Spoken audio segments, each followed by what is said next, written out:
Hello there. So you want to know how you can simply go ahead and sign up into your Chase application. This is going to be the only video that you'll ever need to watch on the internet. So with that being said, let's just get straight into the video. First things first, what I want you to do is simply go ahead and open your app store. And once you've done that, simply go ahead and search for Chase. And finally, once you've opened it, click on the first application that pops up and download it and go ahead and click on open.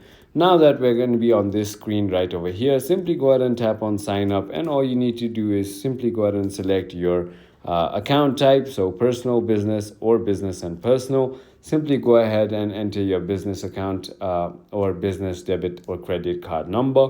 Once you've done that, enter your social security number, and finally simply go ahead and enter your username and click on next.